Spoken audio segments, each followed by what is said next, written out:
وارث بھائی، آج اب آپ سامنے بیٹھے ہوئے ہیں، بہت سے دیکھنے والوں کو تو پتہ ہی نہیں ہوگا کہ آپ کا جرنی بیسیکلی کیا تھا.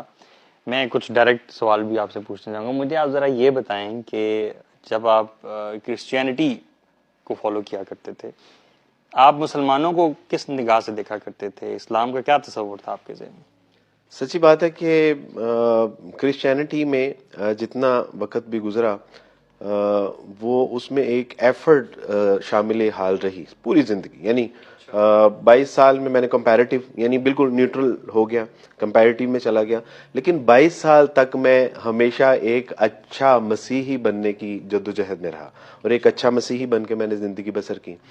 مسلمانوں کے بارے میں جو ہمارے تصورات تھے، یہ جو ہمیں بتایا جاتا تھا، سمجھایا جاتا تھا، سکھایا جاتا تھا، وہ یہ تھا کہ یہ ایک ایسے دین کے ماننے والے ہیں کہ جو ایک خود ساختہ دین ہے. محمد صلی اللہ علیہ وسلم کے بارے میں معاذ اللہ اللہ سبحانہ و تعالیٰ ان لوگوں کو ہدایت عطا فرمائے، اور اگر ان کے ہدایت مقدر میں نہیں ہے تو اللہ ان کو ہلاک فرمائے. ہمیں یہ بتایا جاتا تھا کہ محمد صلی اللہ علیہ وسلم ایک عرب کے نوجوان تھے. دیر واز 5 ممبر ٹیم، 5 لوگوں کا گروہ تھا وہ، اور محمد صلی اللہ علیہ وسلم کے پاس جو ہے وہ فقر و فاقہ تھا، جس طرح ان کی زندگی سے جو ہے وہ امیجنائز کیا جاتا ہے. اور بتایا جاتا ہے کہ انہوں نے ایک جو ہے وہ پلان کیا کہ ہم ایک نئے مذہب کی، نئے دین کی بنیاد رکھیں گے، جبکہ وہاں پہ دین ابراہیم تو موجود تھا، لیکن انہوں نے ایک نئے سلسلے کا آغاز کیا. اس کے ساتھ جو لوگ تھے، ابو بکر صدیق تھے، علی رضی اللہ تعالیٰ، ورقہ بن نوفل، خدیجہ رضی اللہ تعالیٰ عنہ، اور آپ صلی اللہ علیہ وسلم. تو انہوں نے غور و فکر کیا. محمد صلی اللہ علیہ وسلم غار ہیرا میں میڈیٹیشن کیا کرتے تھے، غور و فکر کیا کرتے تھے کہ کیا ہونا چاہیے کیا نہیں. ورقہ بن نوفل تورات، زبور، انجیل سے چیزیں نکال کے ان کو دیا کرتے تھے. ابو بکر صدیق اسفار کیا کرتے تھے، اور جو وہاں کی علاقائی کہانیاں جو ہوتی تھیں ان کو لاتے اور اس میں ایڈ آن کرتے رہتے. تو کرتے کرتے انہوں نے ایک بک کمپائل کی، اس کا نام انہوں نے رکھا قرآن. وہ کہا کہ دس از دا ڈیوائن گائیڈنس. اس کے بعد انہوں نے جو ہے وہ دیگر ممالک کے اوپر حملے کرنے شروع کر دی، اور وہاں سے جو لوٹ مار کا مال ہوتا تھا اس کو انہوں نے کہا کہ دس از دا مال غنیمت.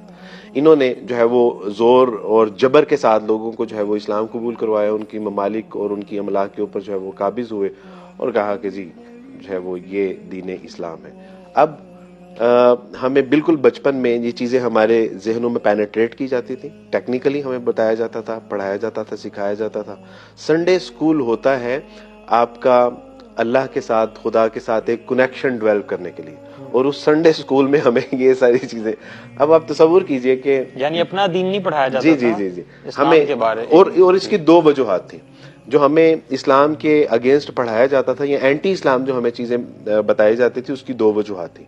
ایک تو یہ کبھی جو ہے وہ یعنی ان کو پورا کانفیڈنس ہو کہ ہمارا ریلیجن ایک سچا اور ٹرو ریلیجن ہے، اور دوسرا یہ کہ کبھی یہ اپنے مذہب سے نالائکی کا مظاہرہ کریں اور اس سے اگر بدظن ہو بھی جائیں تو اسلام نہیں قبول کریں.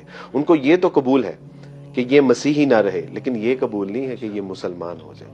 تو آپ سوچئے کہ ایک بچپن میں ہم اپنی چائلڈ ہوڈ سے یہ بات سنتے آئے اور ٹین ایج تک پہنچے، تو وہ مسلمانوں کے بارے میں کیا اس کے ذہن میں ایک کھچڑی پکی ہوگی، ایک کیا کانسیپٹ ہوگا.